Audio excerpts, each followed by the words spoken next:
I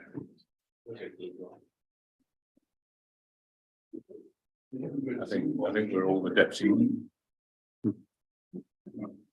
Good morning, everybody, and welcome to this council meeting. Welcome to councillors and staff, members of the public, and it's Jim Thompson online, not Brent Cowles, as it's saying on the screen there. But I don't know whether you've stolen his Brent's iPad, Councillor Thompson. But anyway, welcome all the way from Dumback. Good to have you here. Okay, do we have any apologies? None. Okay, going on to declarations of interest. Any declarations? There are none. Public forum, we don't have anyone there. So straight to confirmation of the previous meeting minutes from the 28th of February. First of all, so item 4.1. Councillor McCone, you happy to move those? Thank you. And seconded to Councillor Holding. Councillor Hopkins. Yeah, I think there needs to be two minor corrections. One on page 8 under 5.1 Mayor's report, second paragraph. Discussion focused on the sharing of views of mayors about how they were dealing with following the devastation. Yes. And I think we need to add the words dealing with each other following the devastation. When how they were dealing with following just doesn't make sense. Yeah, no, it's supposed to be dealing with the challenges. Oh, okay, that's fine. And on page 12, 7.3, second paragraph, third line, felt that it could be considered as LG&Z entering into a party position could be open. Yes. And I would have thought the word would needs to be deleted. We'll do that. I'm glad you found those. There is a third one which you haven't found, but yeah, well done on those two. Okay, there was a third. Oh yes. All right, we'll make those amendments. Thank you. No, there wasn't a third one. I was having one. Okay, any other comments? I'll put those that we adopt those with those couple of amendments. All in favour, please say aye. Aye. And against, that's carried. And then the next set of minutes from the 14th of March, on page 18. Someone like to move? We adopt those. Councillor Linwood, thank you. Councillor Holding, any comments on those? Yes. Sorry, Mick, it's just on page 21, the line second to bottom on that page. Current values were being considered as usual dash. There were price increase, but also I think increase needs to be increased as plural. What paragraph is that, please? Last year. What item?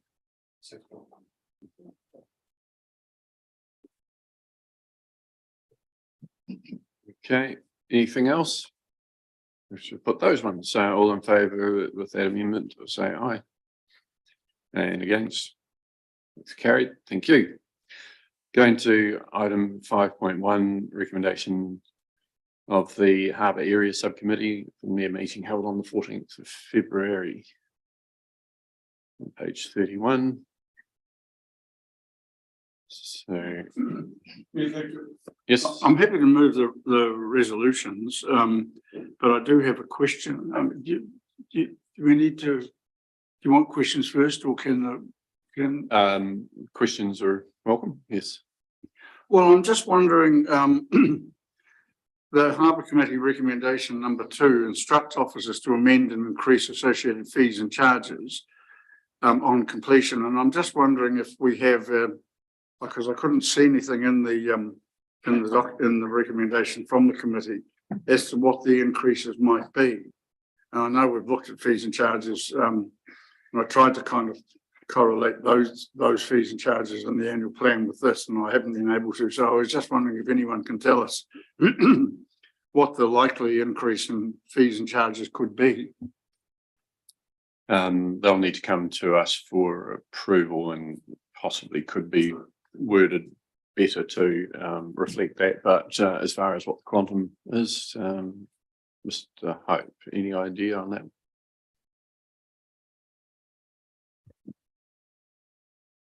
No, sorry, Mayor Kircher, look, part of it, really, when we had the discussion, either at the committee or with council, is the fee should be set to basically fully recover the cost of the development. So until we know the full cost of what the work that's to be undertaken, we'll essentially work back from there and come back with a series of recommendations in relation to the fees, because there's a couple of other criteria that they need to meet. So we'll work out some options and bring those through to council. Thank you. Okay, thank you. So we'll just we'll find out those in due course. There's no doubt. I mean, the intention of this is there will be a higher level of service. There'll be more accessibility to it, and by a greater range of boats, and yeah, it will be a very positive change overall. Is someone happy to move the recommendations? Well, I already did. Oh, did you? Right, yeah.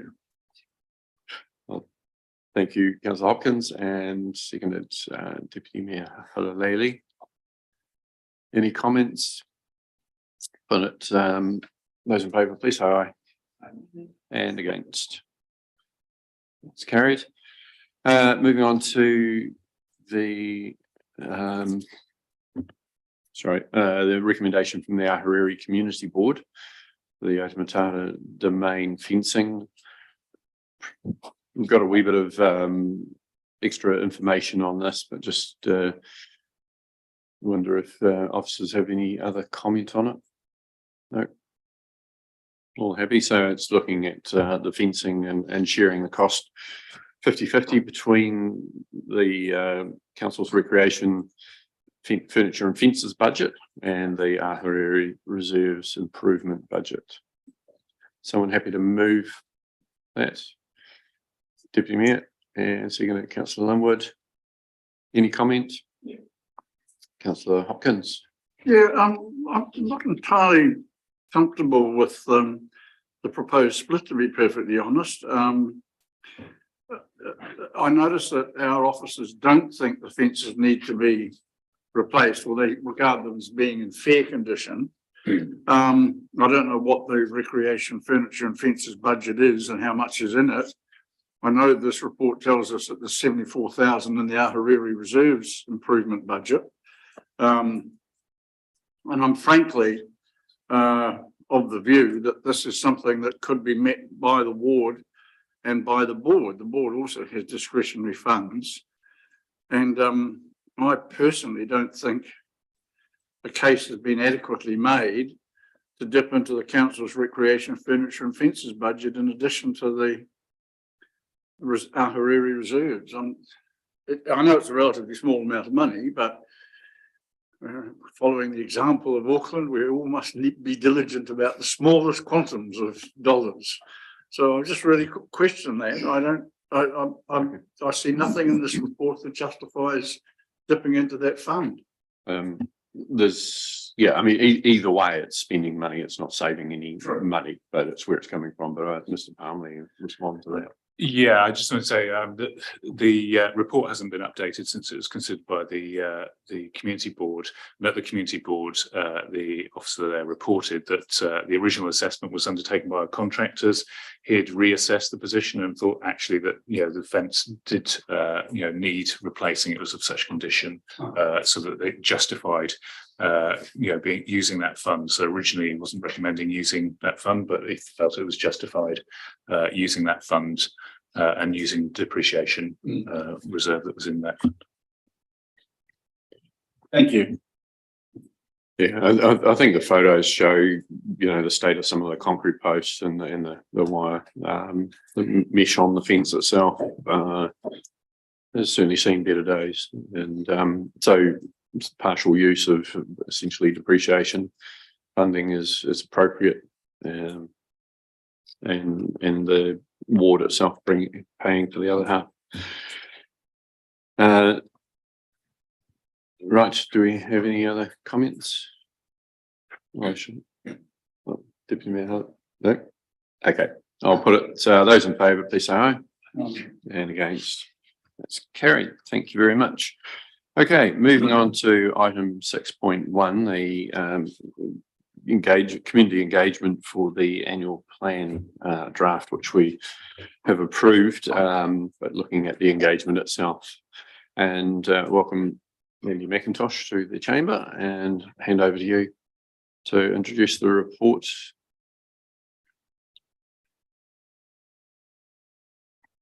Thank you, Chair. So attached the engagement document, It's just got to, sorry, your microphone hadn't been activated, so it needs to warm up. So it'll just take a wee minute. So Councillor Hopkins will read some poetry while we wait. No, you're all good to go now, I think. Thank you, Chair. Yes, we have presented this previously and No, I don't think it's, no, it's, yeah, it's still going through its process.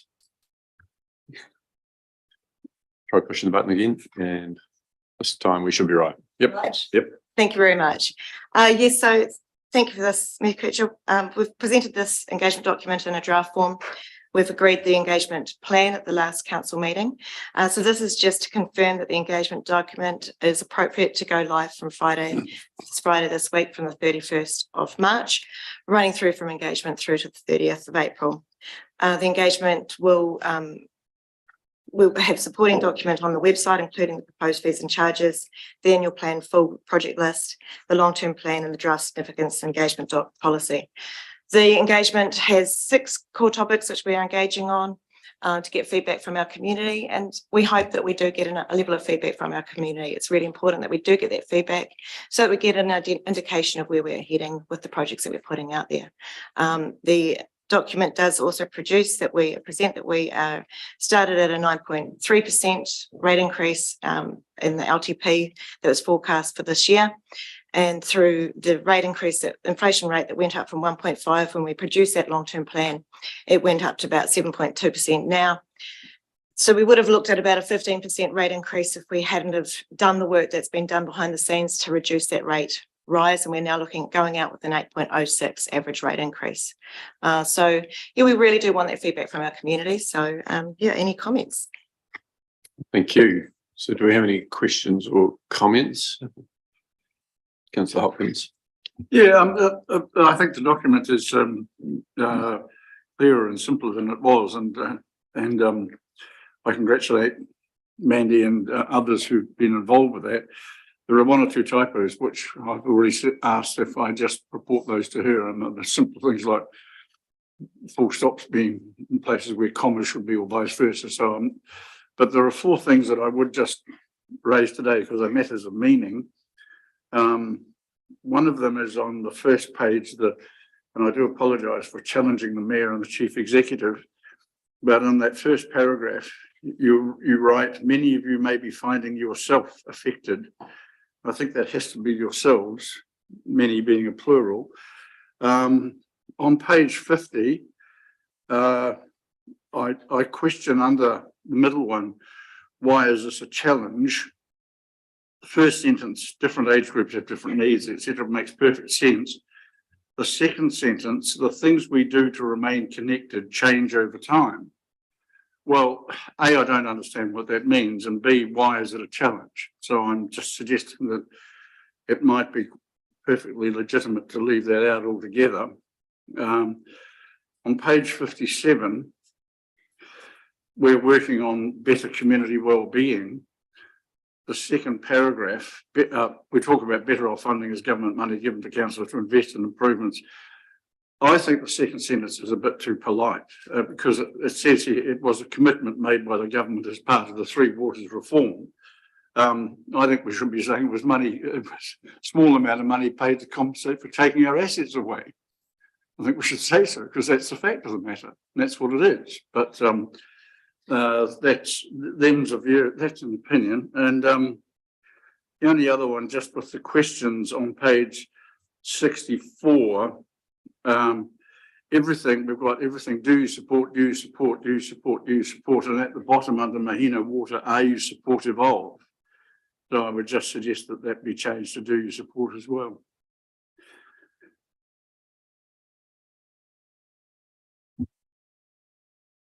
Okay, thank you. Councillor Blackler. Thanks, Mayor Kuchar. I just had a question about on page 54 regarding the event centre. What are the assumptions around the payback period for the, what is option B, say for example 119.32, how many years will that go out for? We're based on a 20-year loan. I think it'd be good just to highlight what that arrangement would be in there. That's actually, thank you, councillor Black, that's actually specified in the question at the back end that it is over a 20-year loan. Oh, okay. Thank you.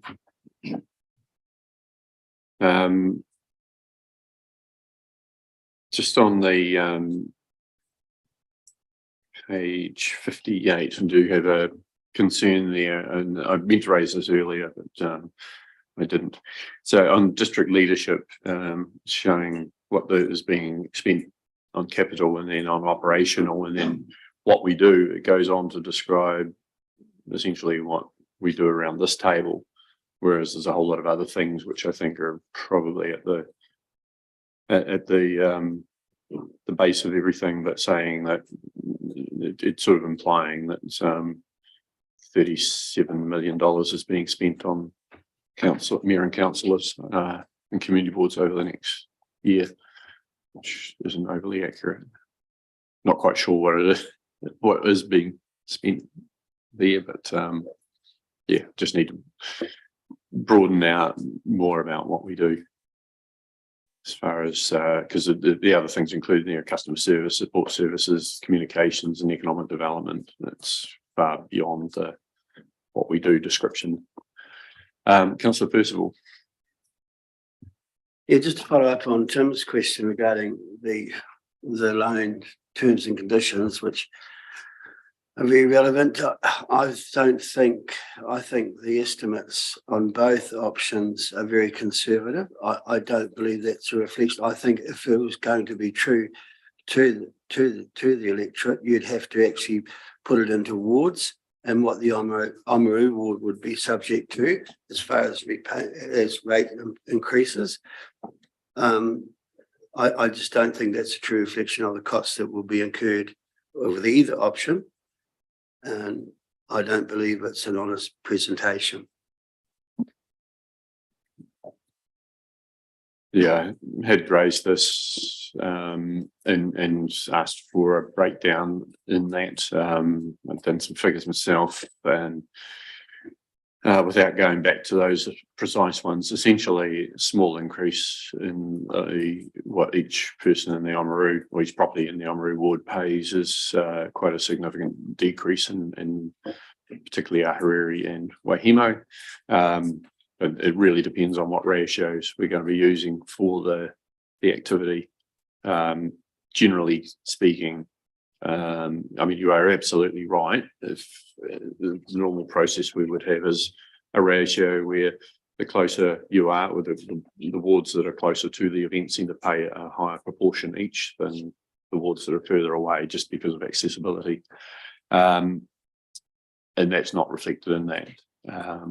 But yeah, I think at the best we can do at the moment, just given the time constraints, is indicate that this will, yeah, that's how it will be reflected ultimately, is that Oamaru will pay more than Corridor, and who will pay more than Ahuriri and Waihemo. Just ask for a response from Mandy on that one. Do you have any comment on that? Yes, so thank you. That the Mayor and I had discussed that earlier, which is why we put the statement in there regarding the rates per year will be dependent on the proximity to the facility.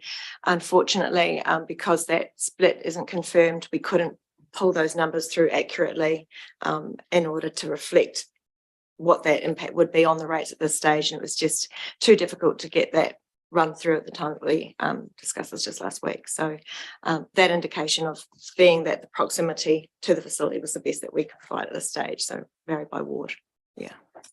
We will have to have a discussion on what the ratios will be. I think the rec centre is something like 5 to 2 to 1 to 1 for each of those 4 wards, but it may be something that's slightly different to that, but we need to agree. Because until we do that, until we have a basis for making those calculations, then it's only going to be an assumption anyway. Councillor Blackler on that. Oh, thanks. Just another supplementary to that. I just wanted to confirm, are these projected numbers a combination of operational contribution and debt servicing, or just the debt component? I believe it's a combination of operational and debt servicing, yes. Yeah, previously when we went out, it was really just the debt servicing. When we've consulted with the community, and so needed to better reflect the overall cost, which operational cost will be in there as well as part of that. Councillor Hopkins. Yeah, apologies, I should have raised, this is a question really, and it relates to the same matter that's been discussed by councillors Blackler and Percival. I suppose we could actually solve Councillor Percival's problem with a sentence at the end after project to continue, just by saying different costs will apply to people in different wards. Something as simple as that might, as a generic statement, might actually at least signal the fact that there'll be some differentiation. But I do just wonder, given some of the conversations we've had and some of the information the chief executive's given us, whether 31 million is actually a little conservative as well. I mean, I seem to recall that we've actually had a figure closer to 35. So I'm wondering if the document should be changed in that regard as well. I think the 31 million reflects the basis on which the three partners that we're working with at the moment are designing. So I think it's a fair reflection of what we're trying to work towards at the moment, rather than previous estimates of potential plans. Just on the first question, I think the information on page 54 on the event centre does say dollars per year, depending on how close the ward is to the facility. So it's in there. I think there's most of the information is there, and then the question at the end, it is more broad than that, but that's where it's mentioned that the loan is over 20 years, and I think maybe if we can put the 20 years into that first part as well, so all of that's in one area, and then the question at the end can be that bit simpler. Any feedback on that? Is that possible? Space will be the challenge, but if we can achieve that, we certainly will. I just need to work with Brackens today in the absence of our Sonia being on leave. So, yeah. Okay. Thank you. Councillor Holding. Something I just thought there, Mandy, on consultation, we're running the annual plan, looking for feedback there, but then on the next paper, we're looking at another pretty big change for the district and wondering, have we separated the consultation period out differently for a reason, or do you think we'll get lost if we did both together? There's an opportunity to try and bundle them. It's on the economic development proposals. Are they running simply a week apart on the basis of the fact that the consultation has just got to be completed as far as the documentation for that goes? So they're completing that consultation now as well, that documentation to go live. So we will be combining the drop-in times and sessions like that is the intention from the ED. But unfortunately, just because of their timing, we couldn't coordinate it to go together, but also they have to engage under an SCP process. So they have to do a specific statement of proposal, which isn't required under our engagement for the annual plan. So it just keeps it a little bit cleaner, doing it as two separate ones with that week apart. But yeah, I mean, we looked at whether we could bring it in together, but we just needed some clarity around that to give that space that it needs under a SCP process. Any other questions? Okay, someone like to move the recommendations? First of all, Councillor Hopkins, you move those. Seconded, Councillor Linwood, thank you. Any comments? Okay, she'll put it. Those in favour, please say aye. And against? That's carried. Thank you very much. Thank you, Mandy, for your work. I know there's been a lot of effort going into this document and editing it in various versions along the way, but hopefully you can manage those other last couple of tweaks. That'd be great. Thank you very much. Okay, item 6.2, the economic development consultation, and hand over to Mr. Parnley.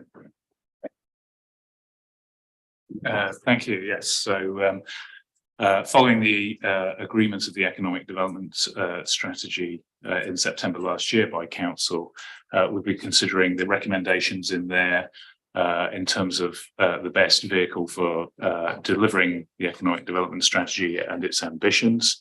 The strategy recommended that council establish a new economic development agency and wind up the Tourism Waitaki council controlled organisation, and that it looked at a separate vehicle for the Oamaru Blue Penguin Colony with a view to developing the potential and the offer of that facility, that important visitor facility.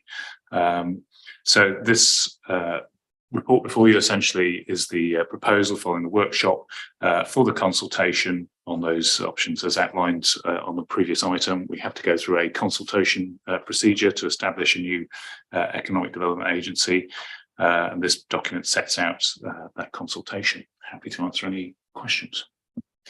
All right, councillors, any questions?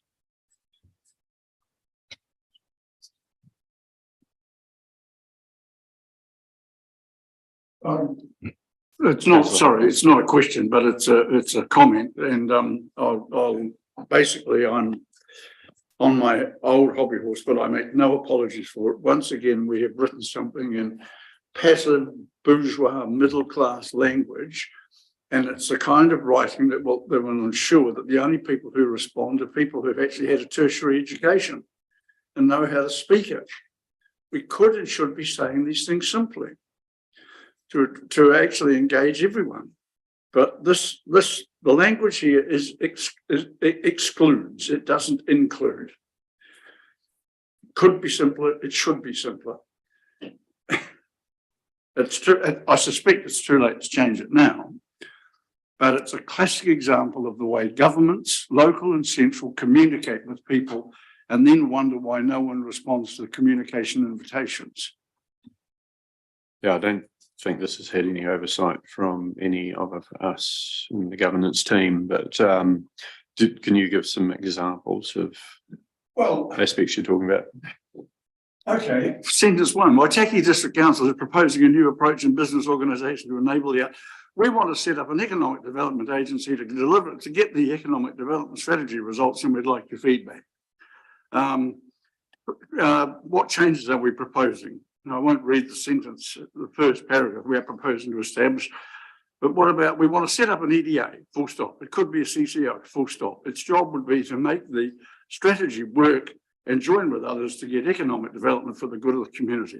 Simpler, straightforward language. Paragraph 2, increasing what visitors spend and how many nights they stay in our district through new product offerings and quality experiences is a key objective. We want people to spend more and stay longer in order to get better tourist results, Okay, no, thank you. Yeah, no, thank you. That's helpful to make sure that we know what you're talking about. Simple language. We'll just welcome Mel Jones onto the council chamber too. So Mel's just turned up. So we've started on the report, Mel, and you're just hearing a little bit of feedback at the moment. Could you tell us where we are in the process of developing the engagement information? Yes. Morning, everyone. Yes, we have a draft statement of proposal designed based on the information that's been shared as pre-read for today. Our designer is away at the moment, so it'll be finalised on Monday is the aim, so that we can go to print on Tuesday, because we're looking to go into consultation from Thursday, 5th of April. And in terms of the consultation approach, we are looking to go broad in the community through advertising and media releases and so on, but we're also going to reach out directly to key businesses in the community and particularly the businesses that were involved in the development of the strategy. So we get their feedback. So just a little bit more background there. Yeah, probably in response to that, I mean, we have been guilty in the past of cherry picking particular businesses too often, and we do want to hear, obviously from a broad range of businesses, but also from a broad range of the public. I do have to agree with Councillor Hopkins that we can simplify the language quite considerably, or be more direct around what we're wanting to do. Some more emotion can be put in there, I think, to actually say what our aspirations are and why we want to do this. The strategy itself has a lot of that stuff in it, but we need to translate that into this document, which is about how we implement that strategy. So personally, I would like to see that modified to be more direct as much as possible and to talk about our aspiration for the community.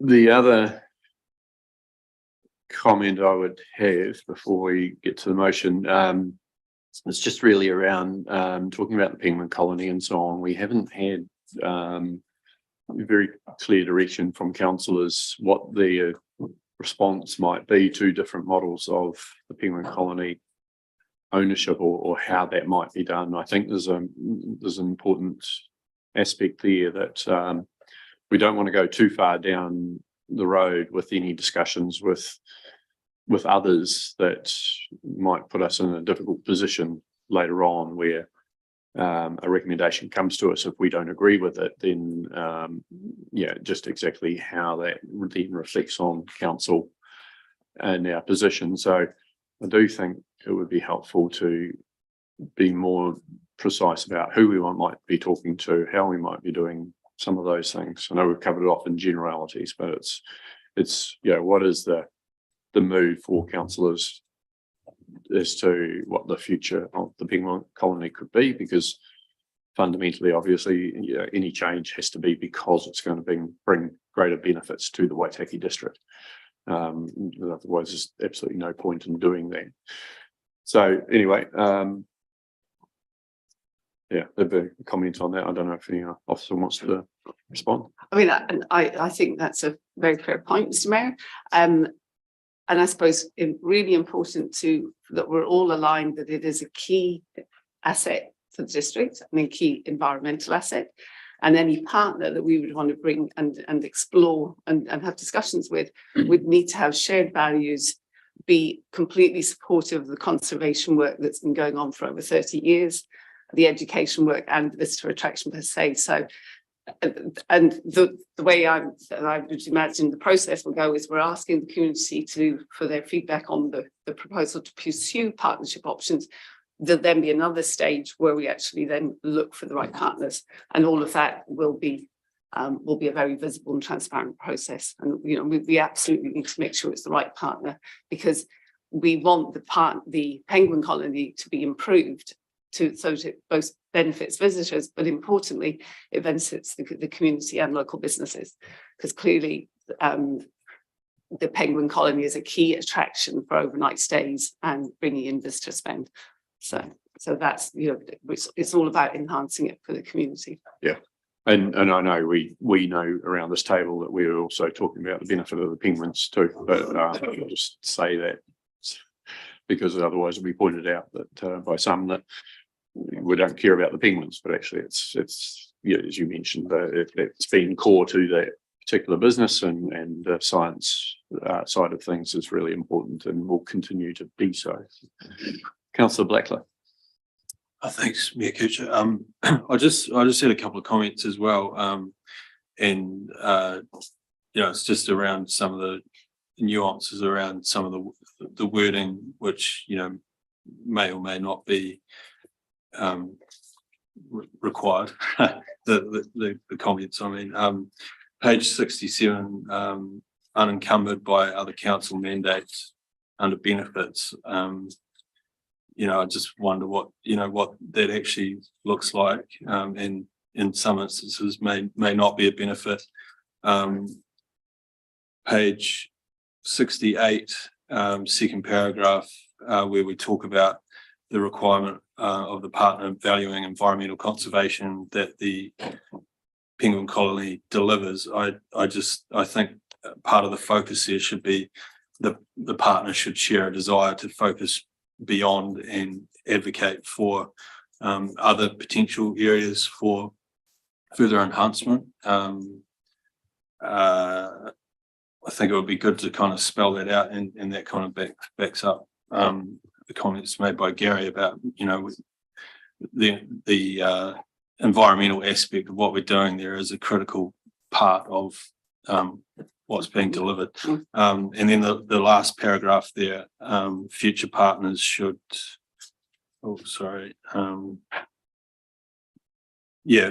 future partners should have access to capital. I think we need to insert might instead of should, because that could potentially rule out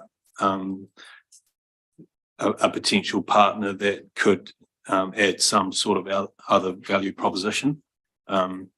It's just a subtle wording there, but I don't know, the document may reflect differently what that word, what that sentence kind of suggests, but yeah.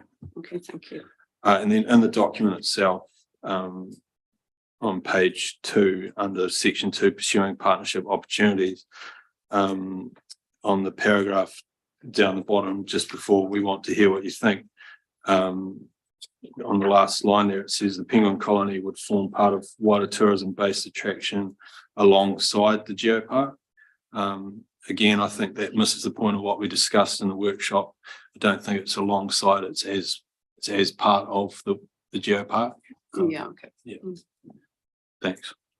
Okay. Probably along with rather than alongside. Yeah, okay. Okay. Thank you, Councillor Blackley. Councillor Hopkins. Yeah, just picking up on your point, Gary, about the sort of being a little bit less, well, being a little bit more equivocal, perhaps. If you look at, I mean, maybe the wording of the question on page 73, if we, I mean, we could say earlier in the introductory material that one of the options is to look at going into a partnership, and if we if we then specifically said, do you want us to look for partners to develop the Oamaru blue penguin colony as a cornerstone district? So, I mean, then people can say yes or no. I think we have agreed not necessarily on what partnership might be or whom it might be with, but we have agreed that we'd like to see the blue penguin colony become a cornerstone attraction for the district, with the environmental and ecological qualifications and concerns addressed that we've also discussed. So I'm just suggesting that might be a way to actually deal with your apprehension about, you know, being definitive when we haven't, if you like, alighted absolutely on a position. And just one other very small, if I may, very quickly, while I've got the microphone. At the bottom of that page 73, it says points to remember when giving us your feedback. And I've looked, I can't see what the points that we have to remember are. So I'm just wondering what that is and whether it needs to be either removed or clarified in some way. Yeah, I've got that. It's, yeah, the submissions on public documents thing, so it's some detail there. It's the same as the annual plan. So we'll reflect that. Yep. Thank you. Okay. Thank you. I've got motion that I'd like to put, sorry, that I'd like to move with this some slight amendments to what the recommendations are. So the council adopts the recommendation to consult on disestablishing Tourism Waitaki Limited and setting up an economic development agency, which includes development and promotion of the tourism sector. The second is adopts the recommendation to investigate partnership options to develop the Oamaru blue penguin colony as a cornerstone attraction for the district based on options agreed by council. And then the 3, 4 and 5 are as they are. Councillor Hopkins, second that.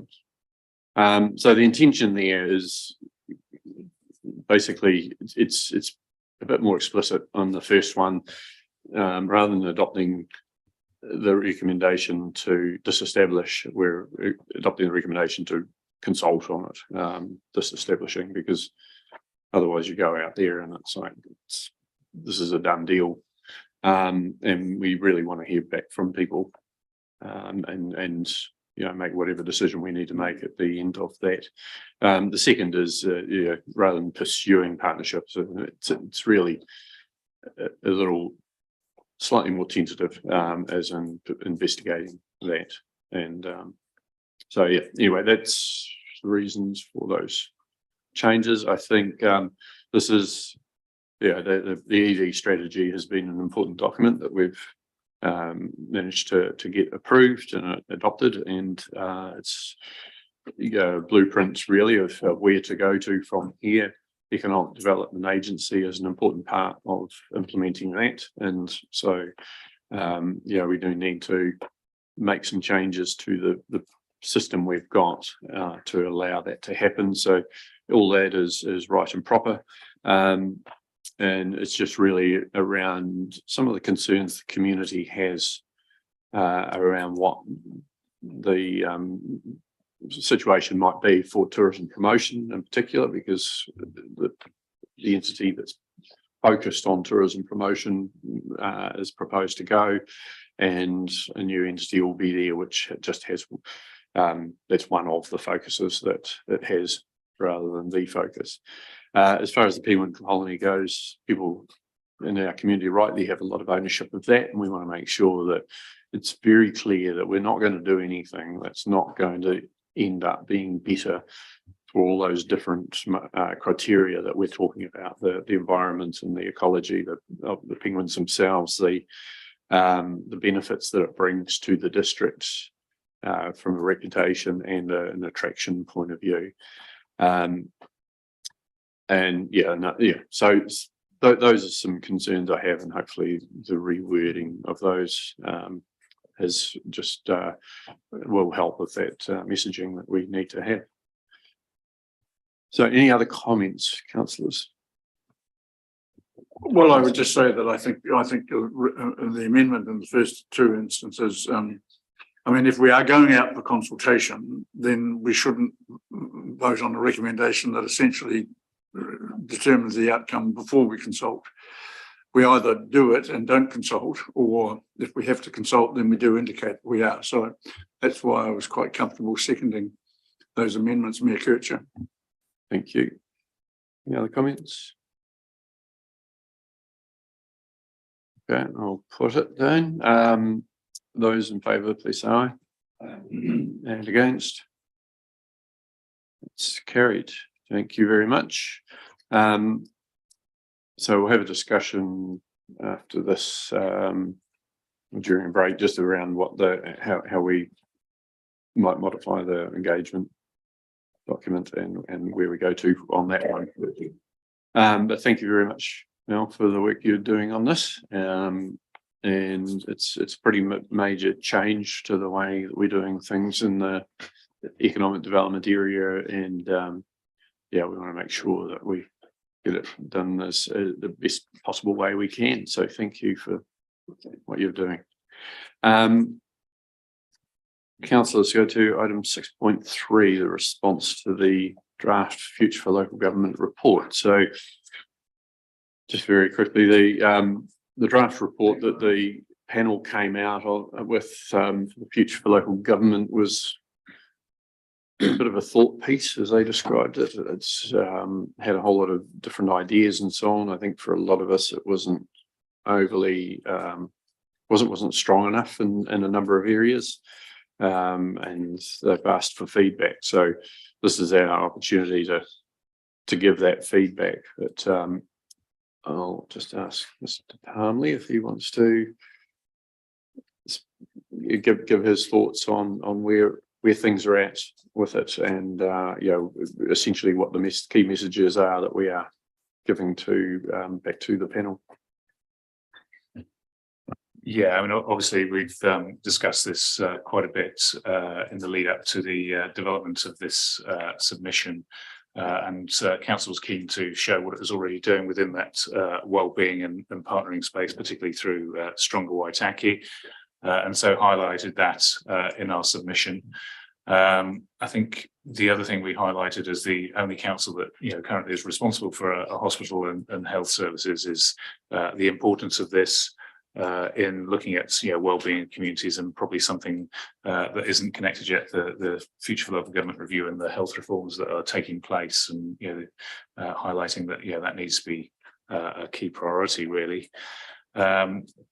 In terms of other points that we highlighted, I'm not going to go through them all, but the constitutional status or lack of it for local government is an important one, given the importance of local government to the well-being of communities across the country, and needing to clarify this and enshrine this to protect the role of local government, and therefore to protect the interests of local communities was a key point highlighted there. The support for the principle highlighted in the report of subsidiarity, so ensuring that decision making happens as close to local communities as possible, and that being a starting point for consideration of devolution of decision making and roles and functions that currently sit with central government to a more local level. And the relationship between central and local government, and ensuring that there's alignment so that we can work together to achieve local outcomes and national outcomes as well together, was highlighted as a key issue for us within Waitaki. But the submission is there for everyone to see. Happy to answer any questions or comments on that. Just a quick question. They're not asking for verbal submissions, are they? It's just written. They haven't called for verbal submission at this stage. No, that's right. Okay, councillors, any questions? Look, I don't have a question, but I do have a comment. First of all, we're being asked to retrospectively ratify it. We have discussed it. I mean, our submission's already gone in, so we can't panel beat it after the event. I just would say to us as councillors, I think it's a shame, especially given the developments since we sent our submission away, that we actually ended up with no position on having STV as an imposed voting system or 16-year-old votes. Because I don't think around this table, my informal reading or my reading of people's views informally would suggest to me that we don't support either. And yet we have other councils saying they do, and quite happily being willing to impose it on all of us. So I think it's an outrage. So I do hope that we as a council get a chance at some point to discuss those two matters, maybe form a view on them, and if we do form a view on them, to convey it to the powers that be in Wellington, who are quite happy to make rules for us that they could not impose and will not impose on themselves. Yeah. Yeah, it's an interesting one. Some of those points, and I think there are one or two areas where we should or could have been more explicit with what our position was, and we've been a wee bit non-committal on some. Around the age to vote, the government, is doing that basically because they. There is clear evidence that the younger people start voting, the more likely they are to continue voting throughout their lives, and as opposed to the current situation. And if they truly believe in that, then I believe you're right, that they should actually make it right across the board. It shouldn't be just local government elections. It's like, why doesn't it apply to central government elections? So, yeah, there is a hypocrisy there that. If you believe in something, then do it for everything, not just for the cherry picking the bit that you think is going to be the easy one. So no, there are those things, and yeah, for me the lack of push for a constitutional role for local government is a major omission. that constitutional position would not only ensure that it stands slightly apart from central government, but also that would carry more weight, I think, when it comes to what funding options would and should be, which are pretty limited at the moment. So yeah, there's those bits of feedback I'd give. Mr. Palmley. I just wanted to say, I thought we had included a position on the STV and decrease in voting age, and it is there on page 92, so we didn't capture that. I thought it was going to be his no position. Apologies.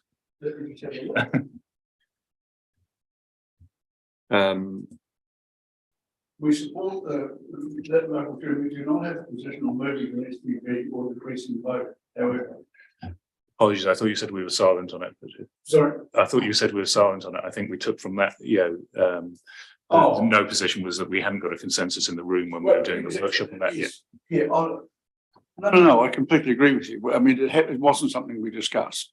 And I was just lamenting the fact that perhaps we as a group of councillors hadn't actually taken the time to come to a conclusion on that. And I'm not criticising I thought Victoria did a wonderful job in this. And it does accurately reflect what we did say and didn't say. But I was just lamenting the fact that we hadn't come to a conclusion on those matters.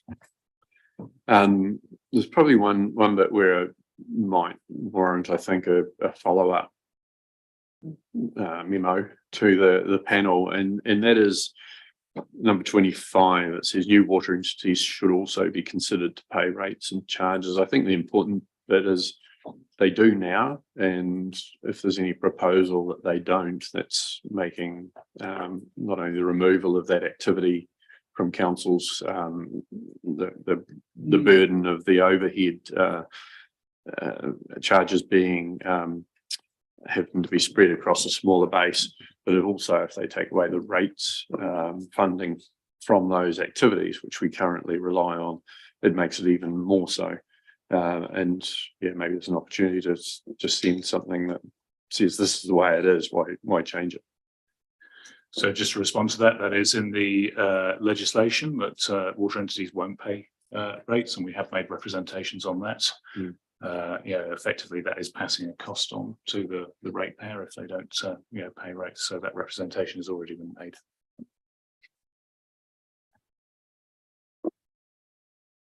So, okay, anything else?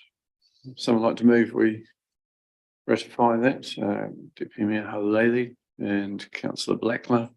Any further comments? Those in favour, please say aye. Those against? That's carried. Thank you. We've got council controlled organisations coming along. We've got we've got Whitestone Contracting, Tourism Waitaki and Waitaki District Health Services. They start at 10:15. So we've got a brief break in proceeding. So we'll just go to morning tea slightly early and we'll be back in 20 minutes. So we'll adjourn the meeting. Thank you.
Good morning and welcome back, everyone, and welcome to the chamber, Paul Bissett and Tony Reid from Whitestone Contracting. So good to have you here to report on 6 monthly progress for Whitestone. So we'll hand this straight over to you. So just when you're ready to go, just push the button on the microphone and away you go. Good morning all. Steve, can you hear us all right? Can indeed, thank you. Oh, yep. Just to acknowledge Steve Graves, chair of the board online. So welcome, Steve. Thank you, Gary. So we'll hand straight to you, Steve. Okay, thank you very much. Kia ora koutou. Just some key points from our 6 monthly report to take notice of. Some highlights and some lowlights, both of them, but that's the business environment we're in. Good to be able to report that our surplus for the first 6 months was $284,000 before donations and tax. If we compare that to last year, it was about $151,000. So 80–90% better off than last year, and a good turnaround. But to be blunt, it's about half where we want to be. We're still very much in recovery mode from the environment we're trading in. Some good things of note. The company celebrated its 30th anniversary last July and celebrated some long-serving staff there too in the Opera House. There's been good engagement with the local runanga, and we launched our charter outlining the company's mission, values and behaviours.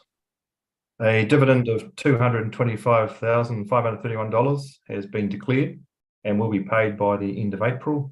And just as a point of interest, just looking back on the history of Whitestone, our distributions now total over $10 million since the company's inception. So I thought it was a point that was just worth noting. The company is very pleased to have picked up the Waitaki road maintenance contract at a competitive tender back in October 22.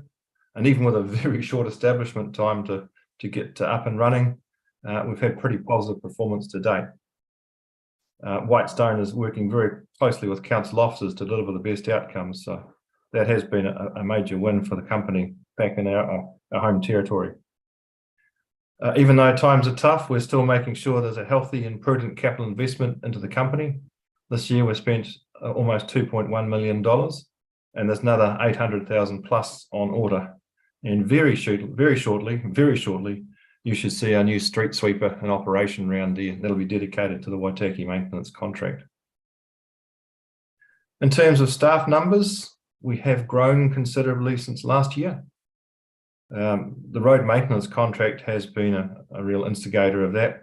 Pleased to say we now employ 120 full-time people, and that's up from 88 6 months ago. So a 36% staff increase in growth. That's on top of churn. So that has brought its challenges too, just filling the vacancies with quality people in a very tight labour market and coping with the change of cultures when you have people leaving and people coming. So I do take my hat off to the local management team. They've done very well to get the business into this situation. There's still significant focus on promoting the company through lots of social media platforms, something that we haven't done that well in the past, and the local management have really taken that on, and just trying to attract staff to our company and to the Waitaki region. So we have prepared what I think is a lovely promotional video. It's on our website. So if you do get time, please go and have a look. In these times, we've upped our level of focus on staff wellbeing. We're a partner of Mates in Construction, and we provide confidential professional counselling services to all staff at all times. And it's fair to say that the uptake on that has increased somewhat in the last 6 months. In terms of training, even though we're in tough times, we've still invested heavily in training of our people, and better than $180,000 has been spent up to the end of December, particularly with all those new staff coming on board, just to make sure that we can deliver to those high standards and truly act as one team in the Whitestone way. We have been upgrading several of our older vehicles, or the diesel burners in the fleet, with more fuel efficient vehicles, and pleased to say the management team has put 2 hybrid vehicles into the fleet, and there's another one on order, but we just have to wait till the supplier can produce that one. Actually, getting vehicles for some, there's a 12 to 18 month lead time, so it's not quite as simple as it used to be. I don't want to spend too much time on the reasons why the financial results are down. Like, everybody's heard about the inflationary environment. Everybody knows about the labour shortages and increasing costs. Some of those we have been able to pass on, some of those we can't. Obviously, new work we're tendering, we price it at today's rates plus risk. So that's good. But we just have to work our way through what we're already tied into. I'm pleased to say that COVID is not so much of an impact now as it was. It certainly knocked it when we had 20% staff off, and it just really reduced our ability to work. But now we're working our way through COVID, so hopefully that won't be raised again. But either way, we need to do some more work in the Waitaki region itself.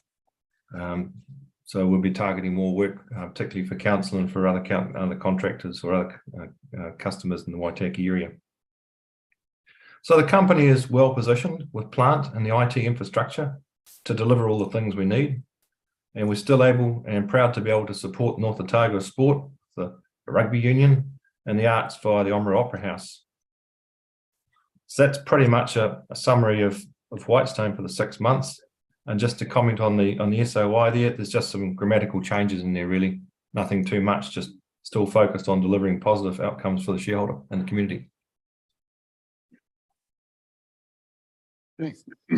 Thank you, Steve. Paul and Tony, do you have anything you want to add? I guess just further to that, thanks, Steve. I was just looking at our safety figures today in Touchwood.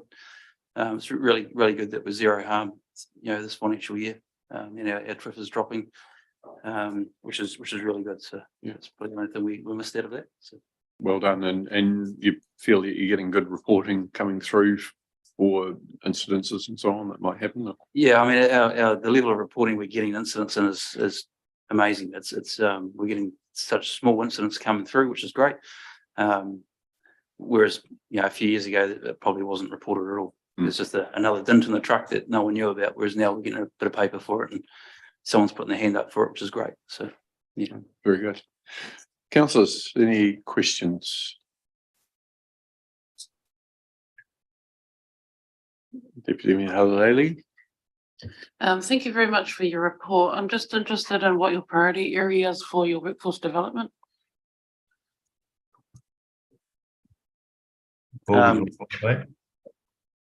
Yeah, thanks, Steve. Everywhere really, Hannah. It's with the staff shortage at the moment. It's actually really difficult to find staff. So we do have a focus on our management team and upskilling the leadership and management side of it, but also those I suppose the middle managers.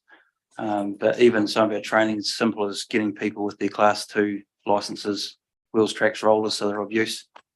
We try to take people with a pulse in the current environment, and if that's a good start, hopefully they've got a Class 1 car license. So to get them through wheels, tracks, rollers, Class 1, it's about $1,500 a pop. And yeah, it's just a big focus on communication right across the business, and that's probably a broad picture of it. Yeah. And Councillor Hopkins. Yeah, with your permission, Mayor Kircher, I have a few questions. First one, page 108 of our document, and I think it's page 8 of yours. You talk about the carbon reduction program and how you've got it down to 1,495 tonnes of CO2. How are you reducing your emissions? And I'm hoping it won't be through carbon forestry, but I'm just curious to know. Thanks, Jim. Good question. We started measuring our carbon outputs was probably about 2018, 2019, and we joined Toitu. Yeah, Toitu is a carbon reduction scheme. And yeah, it is quite difficult. But what we did is with E-Roads, we started measuring our idle times. So E-Roads has got a function in it where you can get a measurement per vehicle on the number of times that exceeds an idle time over 10 minutes, for example. And then you can go and talk to the operator and say, why is your truck idling for 22 minutes every time? And he says, well, I'll go and start it up, then I'll go make a cup of coffee in the smoker room and make sure it's nice and warm when I get in it. I'm not saying that's but that's the sort of behaviours that we needed to change because that was the old school way. So we've reduced that down, we've measured it and we've improved it. That's probably a real easy pick. Some of the things we've done is the asphalt plant, for example, we had a stinky old generator out there that ran on petrol. So we've changed it over to a diesel generator, which reduces our emissions down. It's only a small scale, but it still helps. And little things like that, like we've got a couple of the hybrids in there. We've updated our fleet to a more fuel efficient fleet for our light vehicles. And I wouldn't discount we're not doing any carbon reduction at the moment, but it's certainly looking on something we want to look at going forward. Thanks, Jim. Thank you. Look, if I've got a number of questions about the finances. On page 109, you say the company is making progress towards its stated target for the year of an 8% return on opening shareholders' funds. How much progress have you made and how close to actually meeting that target are you? Well, I guess as Steve said, from our profitability last year, we've improved from the previous financial year. I think what you had a figure there, Tony, for our profitability for the. Yeah, well, we made 550,000 for the full year last year. We're already around the 400 mark at this stage of the year. So there'll certainly be an improvement come year end on where we were. That's a very good question.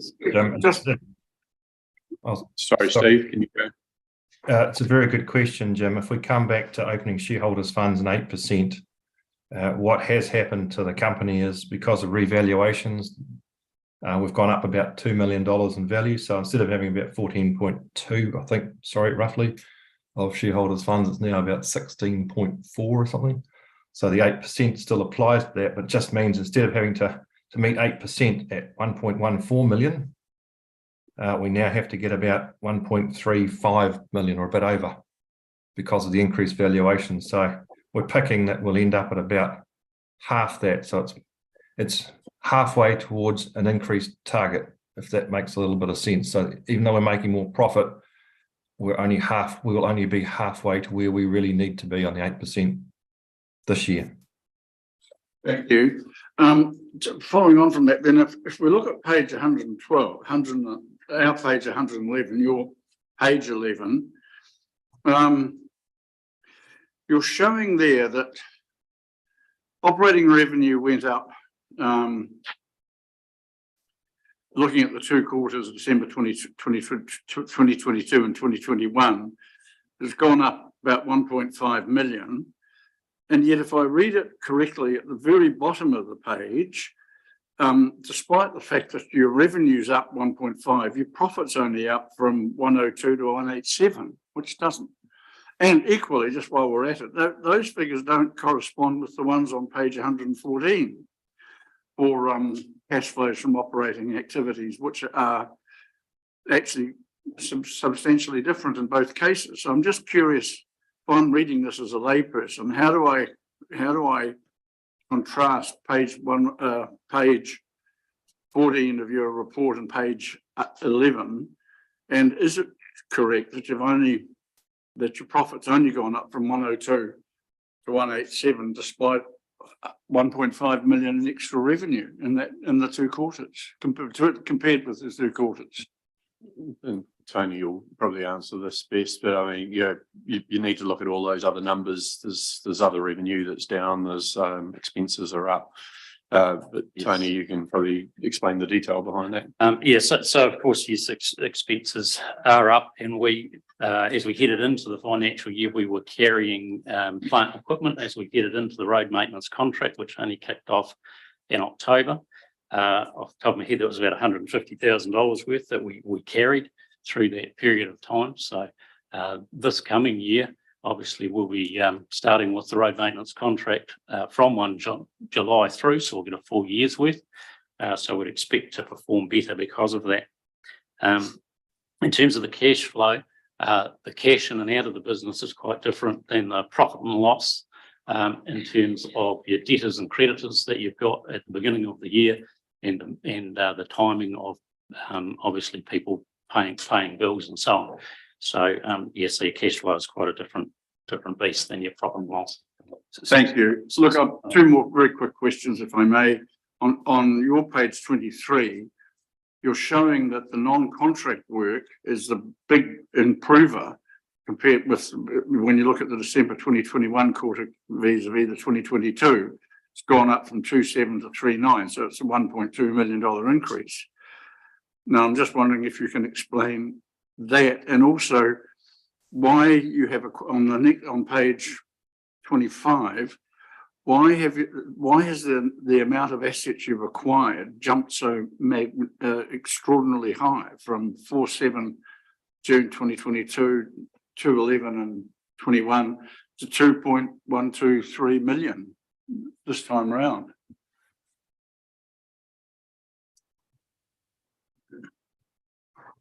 So probably in terms of the income, our work type has changed temporarily in that early part of the year. But now, of course, the maintenance contract revenue, as we head through the rest of the financial year, you'll see that maintenance contract revenue will climb because we've now got the road maintenance contract in there.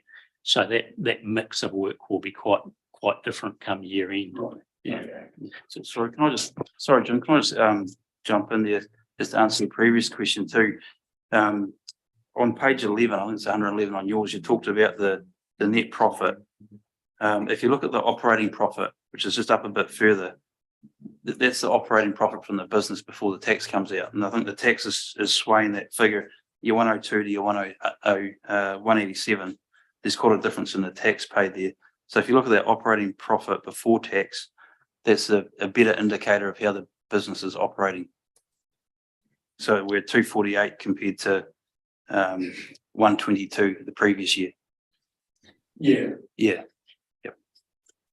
But I suppose the bottom line from your point of view and ours is when you look at the money in your bank account, it's gone up from 102 to 187. That was why I was focusing. I take the point. It's a perfectly valid point, but the profit is still relatively small. And yeah, I think they've laid out some pretty good explanations around the starting up a contract, and it's pretty heavy at the front end, spending both in getting people recruited and getting equipment on board. But as Tony has said, the next 6 months, although the current 6 months we're in now, will show a better trend from that investment. So yeah, I think the answers are mostly there, to be fair. We do need to wrap this one up because we should have Tourism Waitaki outside, so they can even come through now if to get ready. But do any other councillors have any questions? Councillor Holding. Yeah, congratulations on getting the profit margin turning on to the right trajectory there. I was stepping away to the financials with this question. We did a rural tour yesterday and we had a couple of highlights of some dust complaints and bits and pieces. Just wondering, is that Red Rocket cameras fit for purpose as a dust suppression or a sealant, a roading surface? Short answer, I don't know, and we could look into it. It's certainly something we can look into and might be a valuable product that we can use. Yeah. Start looking like the Australian outback you're in. Red roads. Okay. Someone like to move. We received the information, Councillor McCone and Deputy Mayor Halaleli. Thank you. Any further comments? Put it. Those in favour, please say aye. And against. That's carried. Thank you very much, Paul and Tony, and to Steve. Thank you and the board for the work that you're doing. And we look forward to a really good 6 months to finish off the year. So we'll see how you go. Thank you. Thank you for your time. So, councillors, we now go to the half-year report for Tourism Waitaki. And morning. We welcome Mike McElhinney, Chair of the board, and Dr. Philippa Agnew, the General Manager of whatever the person who does everything at Tourism Waitaki. Yeah. The only person. So anyway, welcome along to you both. And look forward to hearing from you. And happy for you just to introduce the report. Thank you, Gary. Good morning, councillors. It's been a very busy period for Dr. Philippa here, with many hats on and her small team and the board over the last 6 months. But overall, the Waitaki district has benefited from a significant improvement in the tourism sector, with both national and domestic international tourists, which is really good news. Some of the highlights, as you would have seen in the report, have been the allocation of the Regional Offence Fund. That was $183,000 from MIMBY, which has gone to some great events and causes throughout the district. Philip has been busy collaborating still with 8 of the Southern RTOs. So that collaboration work that we do with the Southern group is very vital to us and helps us leverage our tourism collateral within the Waitaki district. And of course, the growth of visitors to the penguin colony has been really heartening to see, and of course the valuable scientific work being carried out there by Dr. Philippa and her team.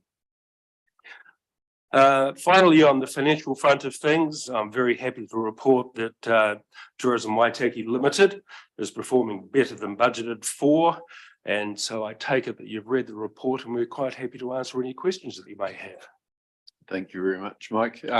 Just a quick question. You've got the STAP funding that went into the penguin colony to keep things going during the COVID time. So that was showing in the previous first half of the last financial year. That's essentially been spent, has it? And what's the impact now? Because you couldn't utilise any of the funds from the penguin colony for other things, but is that moratorium finished now? Yes, so that's the grant money that you're referring to. So that's finished, but we do have the potential to use the MB loan. So that's sitting there for us to use if we need it, but we haven't had to. So far, we've been able to use penguin colony revenue for this current financial year. So we'll look to repay that loan later in the year. Yeah, right. So currently you've drawn down the line, but it's just sitting in That's right. yep. in a reserve. Yep. Yep. Okay, thank you. Councillors.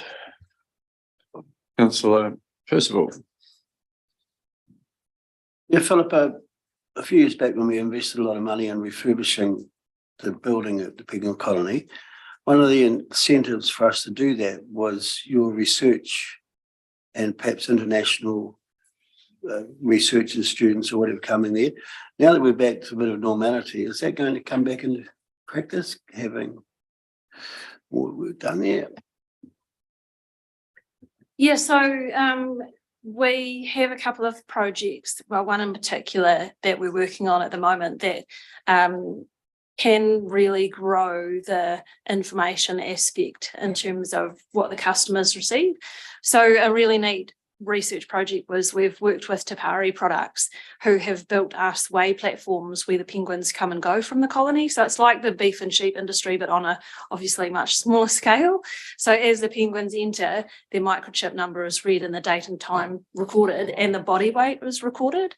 So that is obviously going to be really important for the research going forward because it's pretty unique. And also we can bring that to life for our customers, because in the evening we can say, hey, the heaviest penguin tonight was 1.5 kgs or something like that.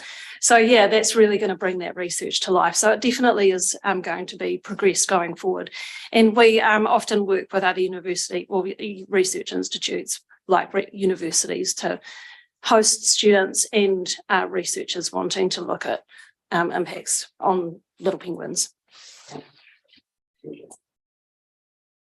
So just to be clear to our rural councillors, it's not to send them off to the works or anything, is it?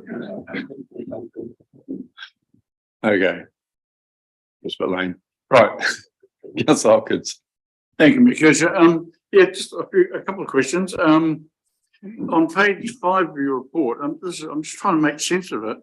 You've got total visitor spend, accommodation 6.64, food and beverage services 9.94, and then retail alcohol, food and beverage 13.75. I'm just wondering why food and beverage services and alcohol, food and beverage are separated, or shouldn't the 9.94 and the 13.75 be added up together? I think food and beverage services is hospitality, so restaurants, bars, that sort of thing, and retailers, on the shop front. Okay, just on the next page, 2 questions. You've got this investment in 45 South development. I'm curious to know where that campaign's been played and what if any effect it's had. Equally, at the bottom, you talk about the number of visitors at the penguin colony in December, 4,000. If we multiply that by 12, the numbers look as though they could be higher. I know that's pretty crass, doing it by 12, but the numbers look as though they could be higher than they were pre-COVID. So on the next page, you've got a reference to the 5 events you funded from the Regional Events Fund: the Harbour Street Jazz and Blues, Steampunk, Spring Challenge, Oamaru, Victorian Heritage, Waitaki Arts Festival. How much did we fund for those 5 in total?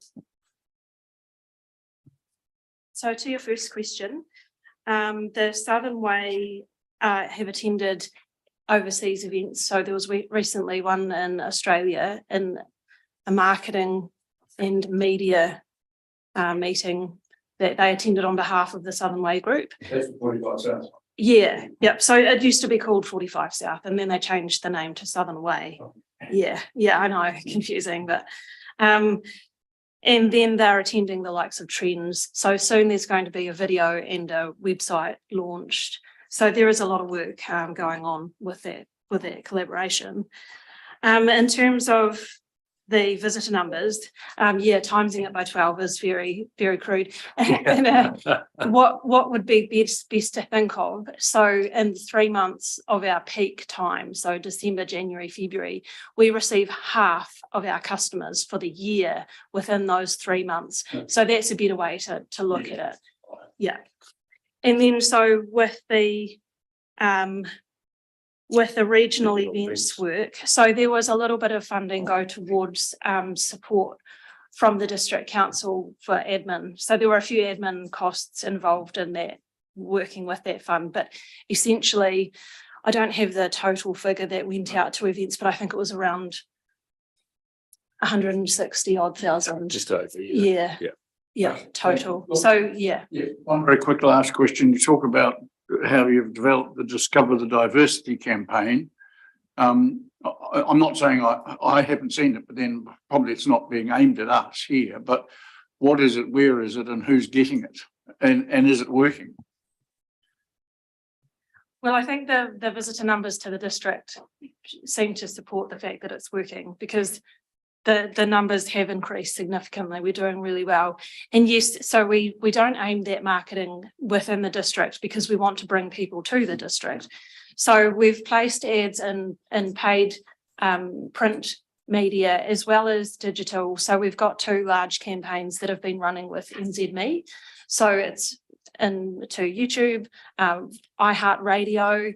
There was an article on New Zealand Herald. So we're trying to broaden the range of media where we're placing those ads. And then so next month we have Coast Radio. We've got Tourism Waitaki are supporting Coast Radio through 3 months of autumn, and we have a competition where they can phone up and get a weekend for free in the Waitaki. So yeah, we have broadened out to definitely across the country. So I think it's going to be very successful. If I may, supplementary, are you able to quantify which platforms are working best for you? I mean, are you getting a better feedback from the Herald or the NZME, or do you have that kind of data at your fingertips? Yes, so part of NZME report back on the click-throughs from each of those different campaigns. So yeah, I should probably have presented that data here, maybe in the next report. I will do that. So yeah, we can see which platforms generate the biggest interest and biggest return through click-throughs to the website. Yeah. Okay, councillors, any other questions? As things bounce back, great to see, so many visitors here again. Just to the activity of people around the district, buses turning up and so forth, which are probably less important actually than some of the FITs that are travelling around. We want to stay longer and so on. But as that's all happening, and as the penguin colony visitor numbers get up, how is Tourism Waitaki doing overall as far as staffing and ability to get on and do all of the work that's being done without running you ragged, Philippa? Well, certainly it's okay at the moment because we're contracting, like I say, this campaign with NZME and external staff. We've obviously had to outsource our accounting services, but I'm very busy. So yeah, long term, obviously it's not sustainable. No. So obviously looking at what's coming, yeah, we may need some support around that through the transition. But the penguin colony staff, we're doing really well there in that space. Yeah. But it's the board is supporting Philippa and outsourcing contractors to get some of the work done. We don't see this as a long term. This is really just to try and get through this period that we're all going through at this particular stage, and we have the funds to be able to do that. Yeah, no, it's good. Just a concern there that it is uncertain time and so forth as we go through, and we're about to start engaging on whether we disestablish Tourism Waitaki and set up a new economic development agency. So there's concerns around that, but equally seeing some really positive results around our visitor numbers, which is really appreciated, and the work that you're doing and some of the lateral thinking you're doing around those promotions is really good too. So thank you for that. So councillors, if there's nothing else, thank you, Mike and Philippa, for both coming along today, and keep on doing the good work. Thank you. Thank you. Councillors, next we've got Waitaki District Health Services. No. I shouldn't have done that last one. And we've got Helen Elgar, the chair of the board. Yeah. Right. I'm mixing it up, Councillor Hopkins. I got that motion earlier on when I actually should have just waited to the end, and we're just going to move them all at once. But I'm pleased that someone was aware of that. That was good. Right. So welcome, Helen. And online we've got Keith Marshall, CEO of Waitaki District Health Services, and another very busy lad. So welcome along as you give your monthly report, which is a more positive one than probably has been for quite some time. So anyway, Helen, I'll hand over to you.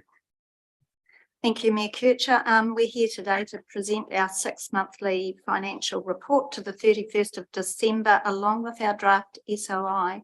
So in terms of the financials, these are a reflection of what we've experienced over the last 5 years, and they're now largely redundant due to the substantive funding increase we've negotiated with Te Whatu Ora.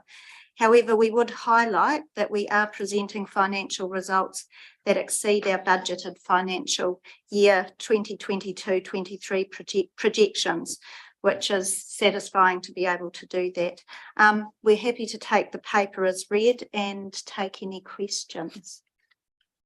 Thank you very much, and just acknowledge that the magnificent work that's gone into getting that extra funding, the work that the board has done, and particularly the work that Keith and his some of his team have done to get that funding. It's not reflected in the numbers that we've got in front of us, obviously, but it will be a very nice reflection in the numbers at the end of this financial year. So, councillors, any questions, please? Councillor Hopkins. Yeah, just a couple. The first one, and I think you explained it, but just to be clear, your staff costs have gone up about 400,000 in the 2 quarters, Dec 21 to Dec 22. I'm assuming the reason for that is because what you say in the next page, that you're having to fill far too many overtime and penal shifts because you don't have enough people. So is that essentially the explanation? Yeah, I thought so.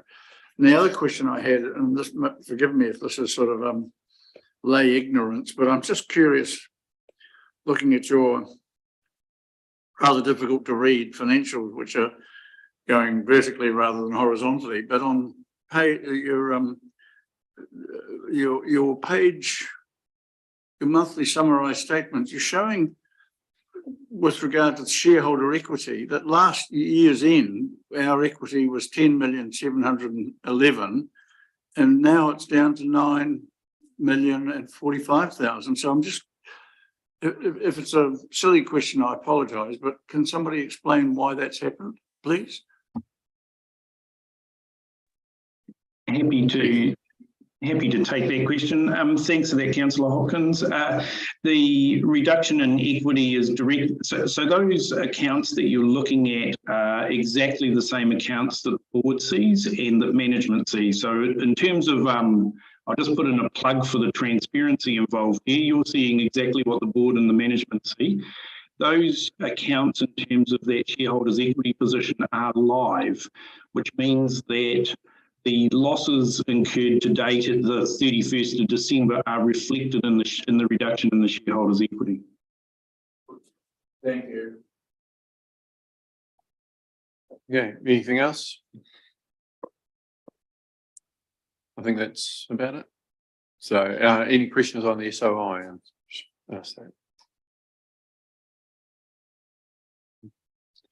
Okay, well, thank you very much, Keith and Helen. I think you're getting out of here quite quickly because you've done such an excellent job over the last 6 months, 9 months, several years. Councillor McCone has something, and then Councillor Hopkins. Yeah, sorry. Just understanding the letter, Keith, that you've got from the health services in your last paragraph on page, it's on our page 178. You've been canvassing at length about the observatory village aspects. Could we just have a wee bit of clearance on what you actually require there, what you want, or how that can be fixed, please?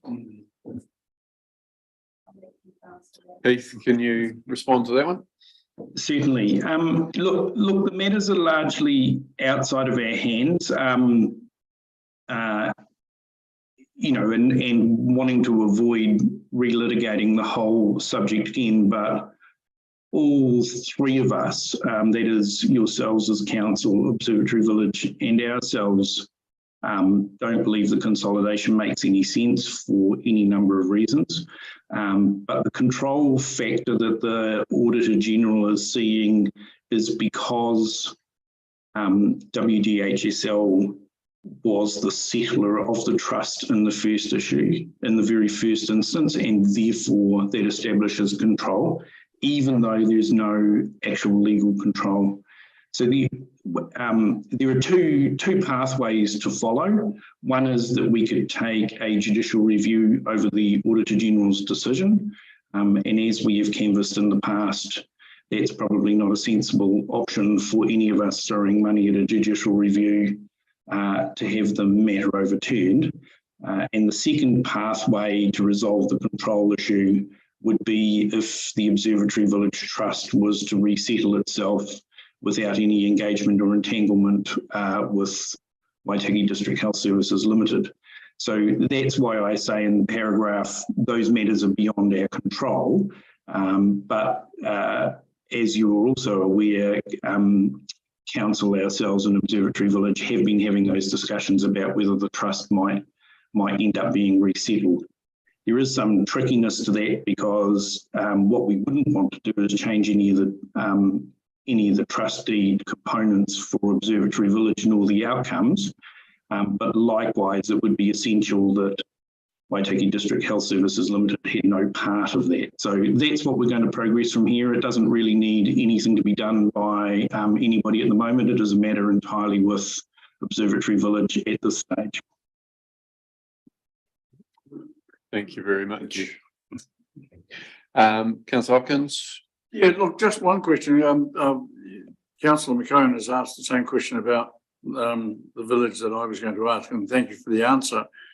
When you talk about later on in the SOI, there's a reference to shareholder expectations 2.4, and council expects that in conducting the affairs of the company, WDHSL shall ensure that over time the company returns to operating in a financially sustainable manner. Elsewhere, you talk about having the objective of achieving that within 36 months.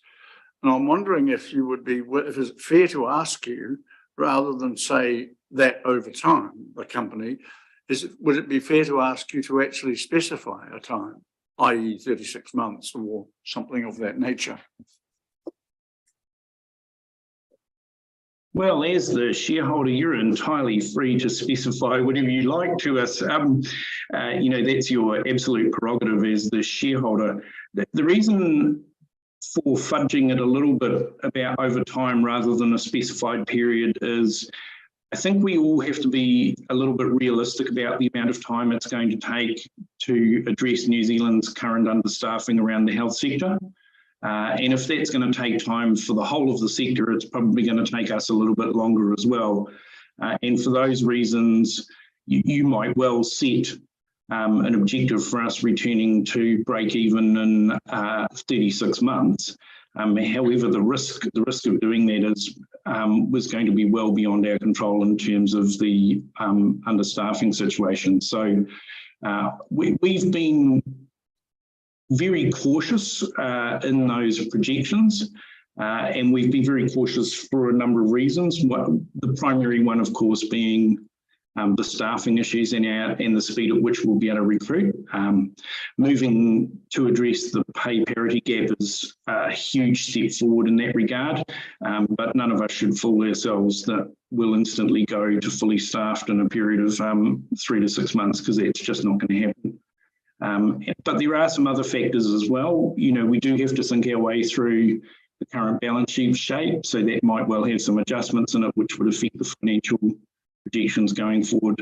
So hence the fudging for over time returning to financial sustainability. But I think what you can see in the projections for the first time in a long period of time is there is a trajectory here which is in the right direction. Basically, we are addressing, last year's deficit was enormous for us. It was, the projected deficit for this year was supposed to be $4 million. And what we're showing you there in the projections is instead a deficit of 1 million. So we're heading in the right direction, but I wouldn't be, of course I wouldn't, because I'm sitting in the position that I'm sitting, but if I was you as a shareholder, I wouldn't be just specifying 36 months. Thank you. I think pretty good answer there. We hark back to the DHBs, so we're not referring to the current situation, but the government requiring DHBs to be financially sustainable or stable. I don't think I'm not sure if they ever specified particular timeframes, but I don't think too many were very successful in it anyway. I think the fact that we have an organisation which does need to be sustainable and stable with its finances is important, and have every faith in the work that the board and management are doing to actually get us on track for that. So the external issues around around staffing and getting appropriately skilled staff are there for everyone. And it's always going to be a challenge. Well, it's going to be a challenge until things free up, and it's had been predicted that that could be 3 years before the backlog is actually filled. But we'll see how that goes. Councillor Blackley, you have a question? Oh, thanks, Mayor Kitchen. I just wanted to understand, it's just on the, along the same lines, I just wanted to understand the projected deficit, what kind of percentage is associated with the re-establishment of sustainable staffing levels against all the other key assumptions being made there, and then second to that, what since the funding announcement and our ability to achieve pay parity going forward, what's the have we had some positive market signals?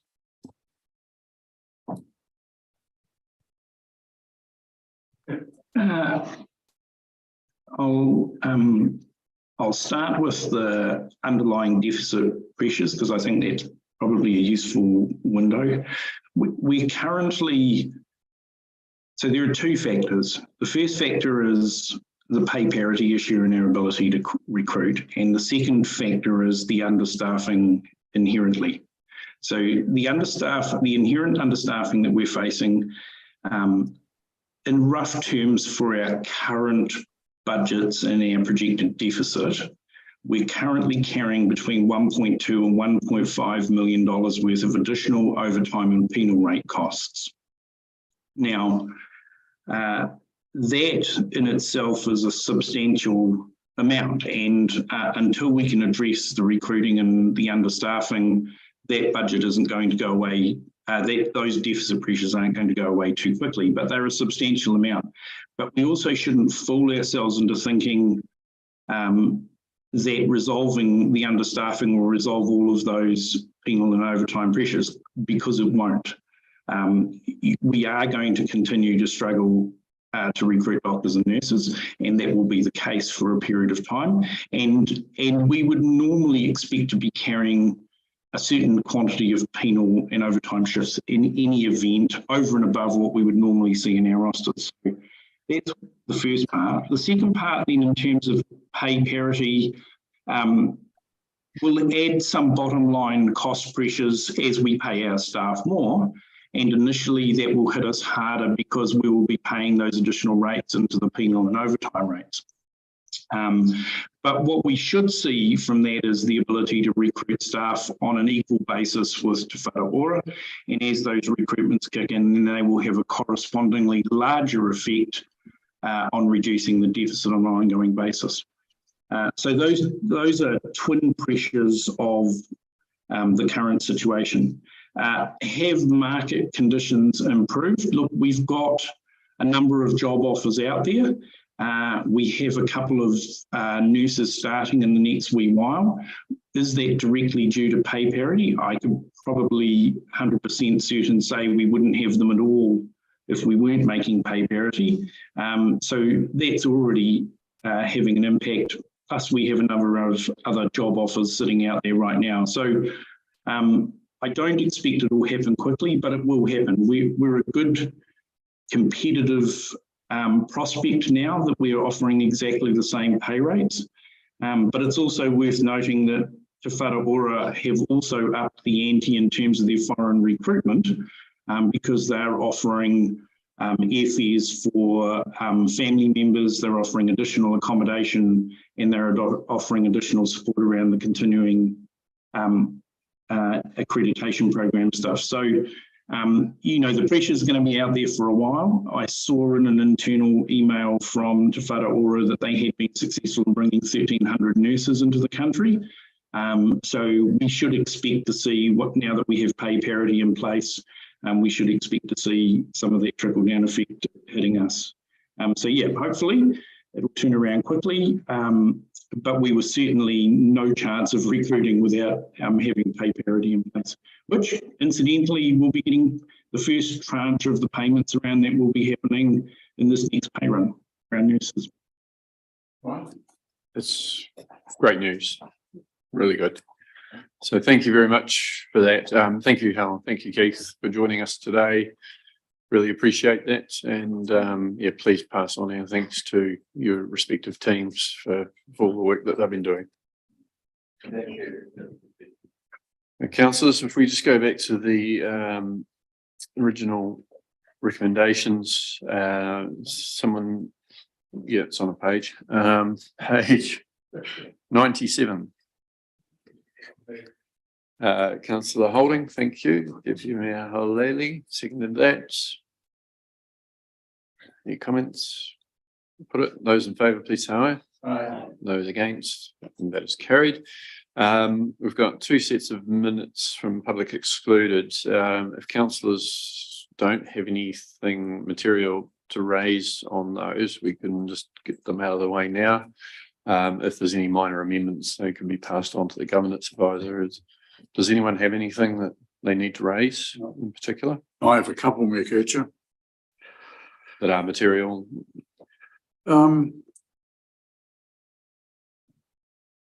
There's one, just bear with me for a moment. There's one of them that I thought I was going to ask. Yeah, there's one that might be material here because it goes to meaning. There's a couple of others that are just grammatical, if you will, which I can pass on, but there's one that relates to meaning. I think we can clarify that later. So happy to take, if there's someone like to move, that we adopt both sets of minutes with amendments. Councillor McCone, thank you, and Councillor Holding. Those in favour say aye, and against. That's carried, and with that we can declare the meeting closed. Thank you very much, everybody. Thanks for those who've joined online. Thank you, Councillor Cowles. I hope everything's going well for you up there. All the best, and yeah, we'll see everyone at the Performance Audit and Risk Committee starting at 1 o'clock this afternoon. Thank you. Yes.